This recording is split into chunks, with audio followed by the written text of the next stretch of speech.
Well, welcome back to the big show, everybody, and I'm excited about our next guest. We've been introducing you to some of the top play-by-play voices in the country, and Bill Rosinski certainly fits that bill. Bill's a friend and really just a great play-by-play guy, and for those of us in Alabama who listen to college football and the pros, you've heard Bill's voice. Bill does basketball. I've worked with him on golf for more than a decade, and he really is one of the best. And Bill, what can I say? I've admired your work for a long time. How are you, my friend? What's going on? I'm doing good. I should hire you as my agent. I appreciate the kind words. Everything is really good. I was thinking back because I know we're going to get into Pinehurst here in the U.S. Open. The last U.S. Open, you and I worked for ESPN Radio. Right. Was the one in Pinehurst where Mike, it was Martin Keimer and then everybody else. And then I was thinking, I go, what did we do after that? And I'm thinking, we got to work the Open that year, 2014, and we had two more Open championships. Yep. The one at St. Andrews and then that Keimer-Mickelson duel. We've had a lot of good times together, and we sadly we don't seem to work together as much as we used to. We got too many guys working for the company. We need to weed them out. That 2014, by the way, Rory wins the Open Championship and then comes back and wins the PGA. And that was the last major that he ever won. So time's flying, Bill. You know? And I think that was the year Ricky finished at least top 5 in every, because he was second to Keimer, and I think he was second to Rory at the Open. I think he was at least top 5 every major that He year. was. Yeah. And then progressively went downhill after that, but that's another story. Let's talk Tiger, because obviously your home is in Charlotte, close to Pinehurst, because that U.S. Open you were talking about, somehow Martin Keimer wins, we do our thing, and I made the flight in Charlotte. I don't know how I did that, but it worked. But Tiger, for the first time, gets a special exemption, and he deserves it. Has never needed one up until now. Jack Nicklaus got 8 of them. Arnold Palmer got 5 of them, which I didn't realize. But what do you think about Tiger? He says he's going to play in the U.S. Open. He says he's going to play in the PGA, Bill. That's exciting for all of us who follow golf, right?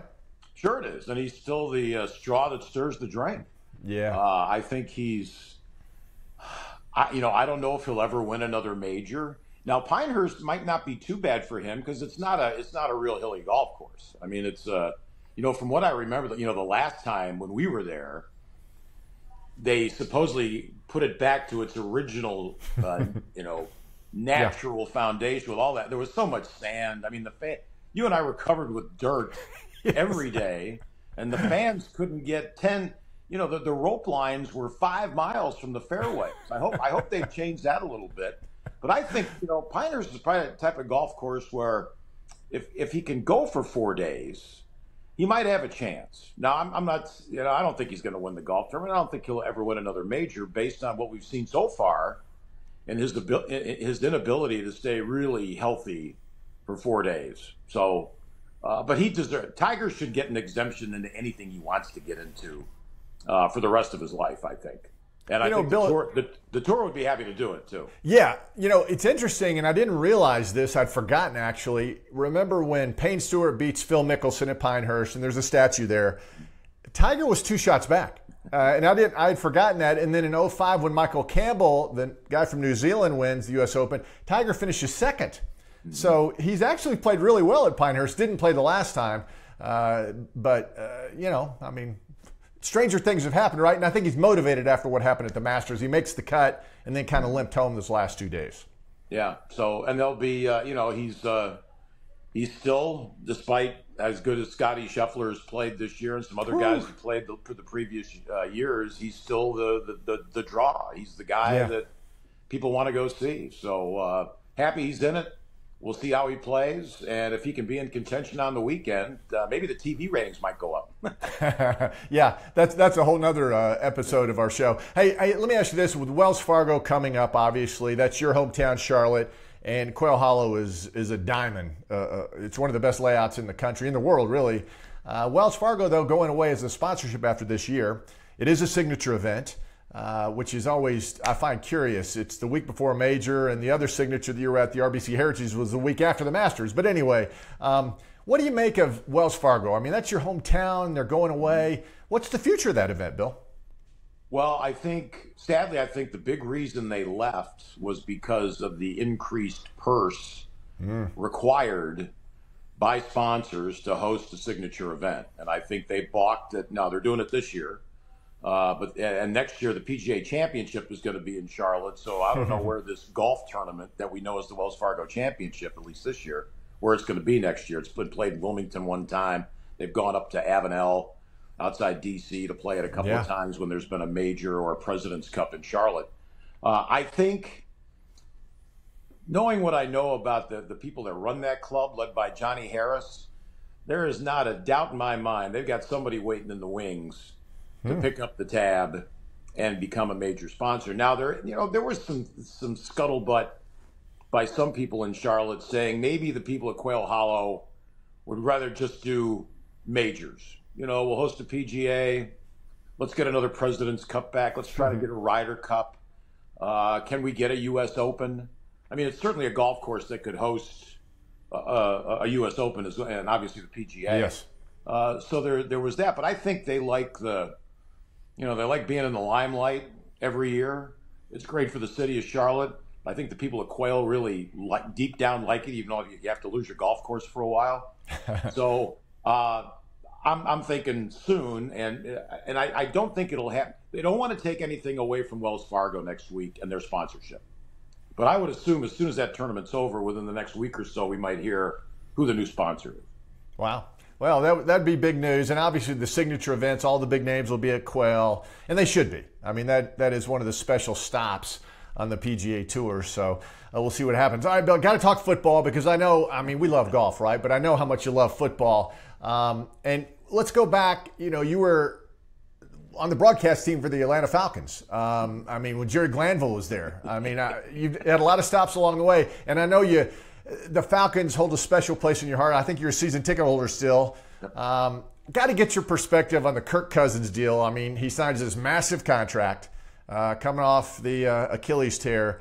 And then with the 6th pick, the team, instead of going with Dallas Turner, Alabama, was right there, the pass rusher, but they go with Michael Penix Jr., the quarterback from Washington. And that causes a little bit of a ruckus. Bill, what do you think?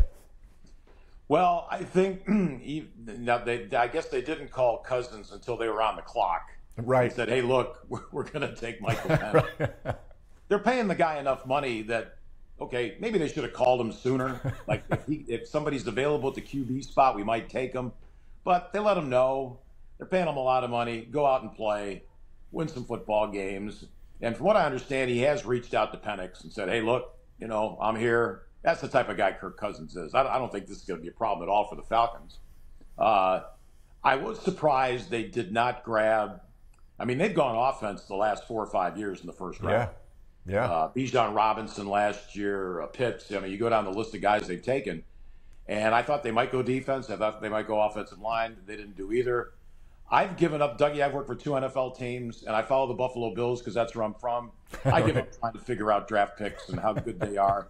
Because you can go back to these freezing cold takes. I read an article about I think it was the 74 Steelers draft that included like Jack Lambert and all these there were like 5 Hall of Famers. And I'm reading an article and the guys ripping the Steelers for the guys that they picked. So, whatever. Go out. And to me, the NFL is you got to go out and win now for these fans. They're tired of 3 and 4 year builds. I live in Charlotte. That's still a mess there. We'll see if they can win a few games this year. But I think the Falcons will be just fine. Well, we'll see what happens. And again, the bottom line is Kirk Cousins has to come back from that Achilles injury. And that's I know they've guaranteed him the money, but those things, that's not 100% guarantee he's going to bounce back and be the guy that he was before. We shall see. Yeah, we'll find out. And then they've got this guy. Look, if Cousins somehow gets hurt, then they'll throw the keys to Penix, and then we're back into a rebuild, right? Can't win right away. Although what Houston did last year with the quarterback from Ohio State and what they were able to accomplish last year was really something special. Yeah, that was a pretty good pick, and but the Bryce Young pick didn't work out, so you just never know. Got to give it a little bit of time. What about? And I asked our friend Chick Hernandez this the other day, Bill. And he gave a funny answer, Chick. Tom Brady to the Raiders. He wants to be part owner, but there's these stories that since the Raiders don't have a quarterback, maybe he'll opt out of that Fox TV deal and come back and play football. Is that even remotely possible, Bill? Maybe 5%. Okay. He's not a guy that lets himself get out of shape. No. I mean, the guy is amazing with what he's accomplished in the 20 plus years he played in the NFL. And to not be banged up, to not take a bunch of hits last year, maybe that rejuvenates the guy. Get the juices flowing again. I remember when Andrew Luck suddenly retired. I think everybody thought, hey, he might sit out a year and come back and play again. That never happened. I don't think Brady's going to play again. I'll be interested. I don't even know what the ramifications are if he does get a piece of the Raiders. Can he even still work on national television? I mean, does that even work? Maybe that's the hang-up, yeah. Yeah, I don't know. That's a slow go because they've been talking about whatever that stake is, that ownership stake. I haven't heard one iota about him doing television. And he's supposedly the number one analyst for Fox. Yeah, because Greg Olson still lives in Charlotte. He was the number one guy, got a lot of rave reviews. And so there's an interest in Charlotte in that fact because Olson played there. He still lives there. He's a personality in Charlotte. And he did a great job and gets bumped to number 2. So who knows? Yeah, he was on the Super Bowl, for gosh sakes, and I thought he did a really good job. Speaking of TV, Coach Saban is now going to be part of game day. He worked on the draft, and aside from this crazy hairdo where he got it all fluffed up and it was kind of like he got blonde highlights or something, I thought he did a really good job, Bill. Did you happen to see Coach on TV? I saw some of it. I saw a little bit of Belichick. Yeah, he was good too. Yeah, they were both good. Look, these two guys, and they're buddies. I mean, they coach together, and I find them now. Saban never mumbled at press conferences like Belichick. No. But when Belichick, and I don't know if you ever met him at Travelers, but I talked to Belichick at Travelers one time. He was in the Pro-Am and he was hitting some balls on the range. I said, "Hey, can I?" He was great. Yeah, I think outside that setting that he had, where he didn't want to give anybody any information. And this is the same thing with Saban. Now, Saban would tell you what he was thinking.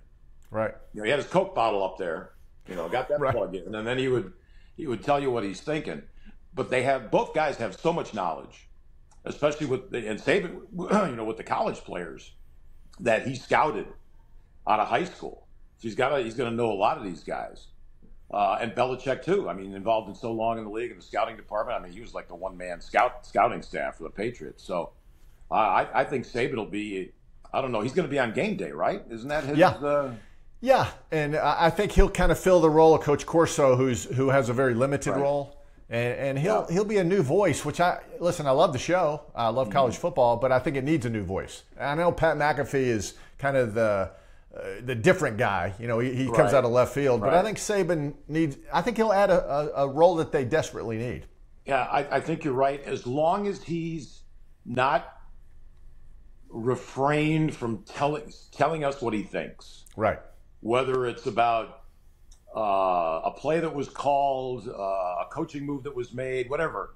We want to hear what he thinks. We want to hear what made this guy tick for all those years and all the championships he won. And if he's like that, he'll be great. And Billy, this is interesting, and you may have read this. They lose to Michigan, and he goes right on the recruiting trail, and he's going. I mean, he's going to visit everybody. Saban comes back for the exit interviews, and the first day, X number of players come through, whatever the number was, 24, let's say, and every one of them wanted to know about how much money they were going to get in NIL. And that's when he said, you know what? The light came on. He goes, now's the time.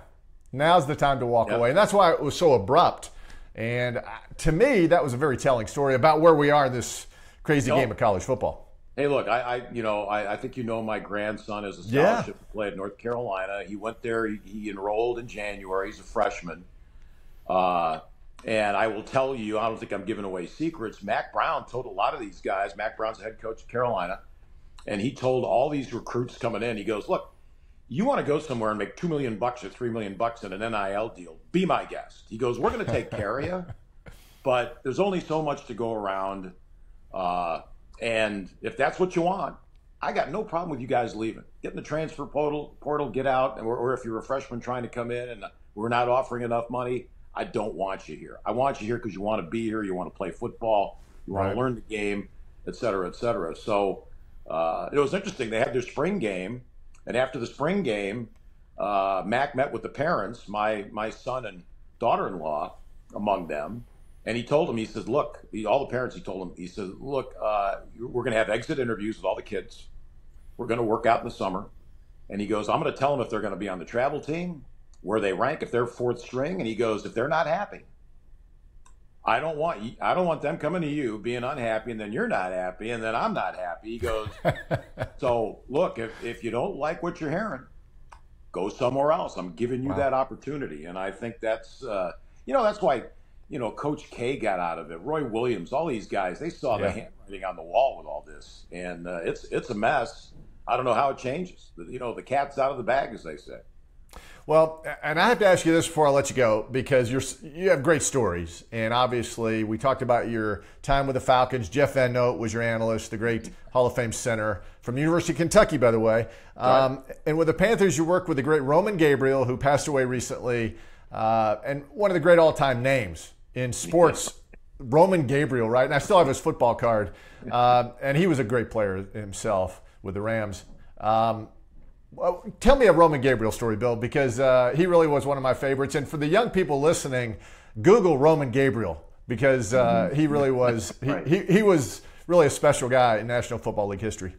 If social media was around in the mid-late 60s, early 70s, when Roman was with the Rams, later would go to Philadelphia, in Hollywood, he'd be like the Kardashians.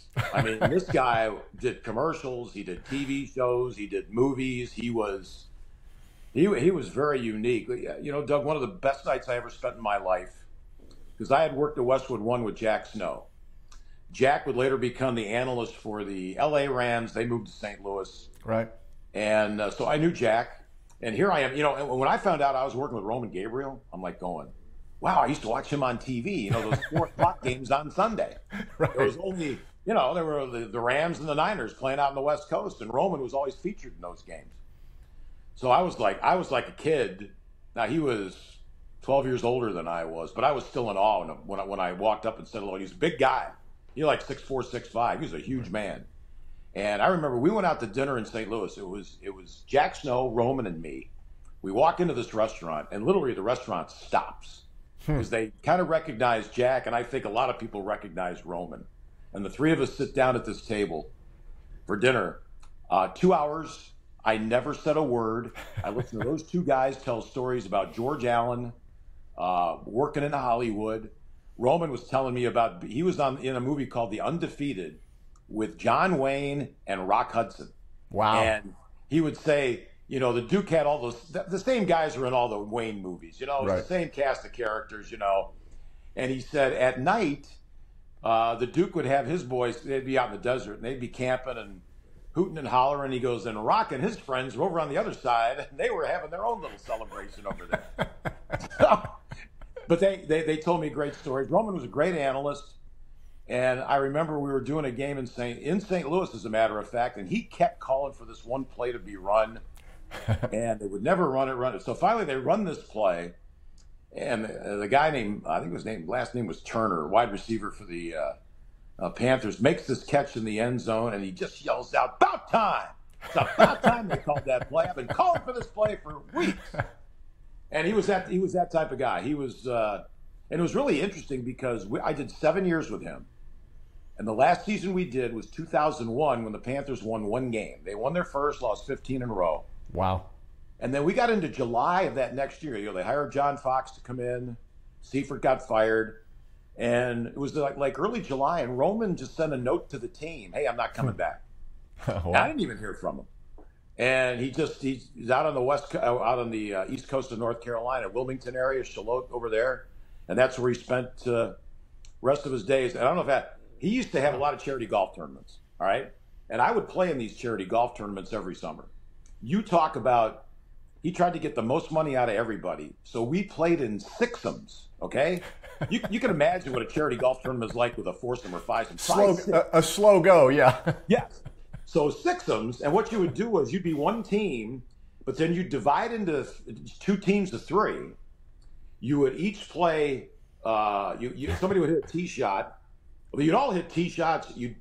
Each team would pick a tee shot to go alternate shot from there on in, take your best score, and that was your team score. Wow. 7 hours. 7 hours. But Roman didn't care. It was all for. He did a lot of charity work. Roman. I don't know if people knew about that, but he was very involved in a lot of charities, mainly through these golf tournaments that I played in, which were marathons. Yeah, good-looking guy. And he had the single bar. He was the quarterback, like a lot of those guys back in the day. He just wore one bar across. Yeah. You know, he was on Perry Mason. He was on Gilligan's Island. He did the movies. Wow. Oh, my God. It was, Jack Snow was on Bewitched. It was, I'm sitting there listening to these guys that night in St. Louis. It was unbelievable. Yeah. Interesting life he's had. Interesting life you've had working with all these people. It's pretty cool stuff. Billy, we appreciate